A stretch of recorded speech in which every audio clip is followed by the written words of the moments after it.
ಆ ಒಂದು ಕೆಟ್ಟ ವಂಶಪಾರಂಪರ್ಯ ಭ್ರಷ್ಟ ಕುಟುಂಬದ ಅಂತ್ಯ ನಿಶ್ಚಿತವಾಗಿ. ಯಾಕಂದ್ರೆ ಇದು ರಾಮಾಯಣ ಮಹಾಭಾರತದಿಂದಲೂ ನಾವು ನೋಡ್ತಾ ಇದ್ದೀವಿ, ದುಷ್ಟರಿಗೆ ಯಾವಾಗಲೂ ಅಂತ್ಯ ಇದ್ದೇ ಇರ್ತದೆ.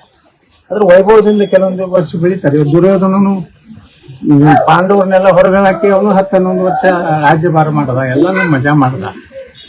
ಅದೇ ರೀತಿ ರಾಮಾಯಣದಲ್ಲಿನೂ ದುಷ್ಟ ಶಕ್ತಿಗಳು ಎಷ್ಟೋ ದಿವಸ ನಡೀತು, ಕೊನೆಗೆ ರಾಮನಿಗೆ ಜಯ ಆಯಿತು, ಪಾಂಡವರಿಗೆ ಜಯ ಆಯಿತು. ಇತಿಹಾಸ ಎಂಥ ದುಷ್ಟರಿಗೂ ಸಮಯ ಇರ್ತದೆ. ಇವತ್ತು ಹೇಳ್ಬೋದು ಯತ್ನಾಳ್ ಫ್ರೀ ಆಗಿದ್ದಾನೆ, ನಾನು ಹಗುರವಾಗಿ ಮಾತಾಡ್ಬೋದು. ಆದ್ರೆ ಏನು ಪಾಪ ಕೆಲವೊಂದು ಮಾಧ್ಯಮಗಳವ್ರಿಗೆ ಬಹಳ ಬೆಂಬಲ ಇದೆ ರಾಜ್ಯದಲ್ಲಿ. ಯಾಕಂದ್ರೆ ಆ ವಿಜಯೇಂದ್ರನ ಮುಖ್ಯಮಂತ್ರಿ ಮಾಡಬೇಕು ಅನ್ನೋಂಥ ಸಂಕಲ್ಪವನ್ನು ಕೆಲವೊಂದು ಮಾಧ್ಯಮದವ್ರು ಮಾಡಿದ್ದಾರೆ. ನನ್ನ ಬಗ್ಗೆ ಚರ್ಚೆ ಮಾಡೋದು ಬೇಡ, ಬಿಡಿಯೋದು.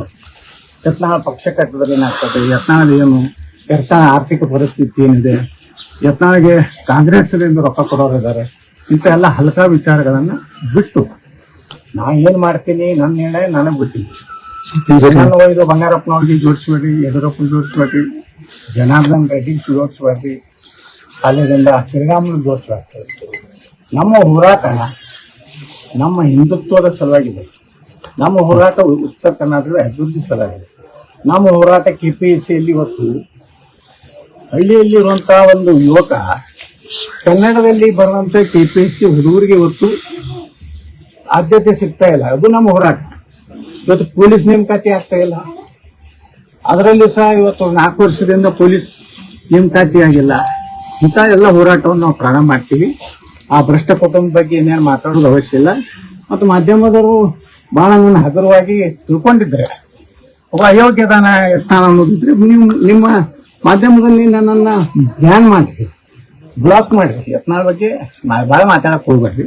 ಯತ್ನಾಳ್ ನಾವು ಒಬ್ಬ ಸಾಮಾನ್ಯ ಕಾರ್ಯಕರ್ತಿದ್ದೀನಿ. ನನ್ನ ಸಲುವಾಗಿ ಇಂಥ ಕಾರ್ಯಕರ್ತರು ಜಿಮ್ ಕೊಡೋರು ಇಡೀ ರಾಜ್ಯದಲ್ಲಿ ಒತ್ತಾರಾಗುತ್ತೆ. ಯಾವುದೇ ದುಡ್ಡಿನಿಂದ ಕಾರ್ಯಕರ್ತನ ಖರೀದಿ ಮಾಡ್ಲಿಕ್ಕೆ ಆಗೋದಿಲ್ಲ. ದುಡ್ಡಿನಿಂದ ಯಾವುದೋ ಒಂದು ಚಾನೆಲ್ ಅನ್ನ ಖರೀದಿ ಮಾಡಿ ನೀವು ನಾನು ಬಾಯಿಗೆ ಬಂದಂಗೆ ಮಾತಾಡ್ಸ್ಬೋದು ಅಷ್ಟೇ.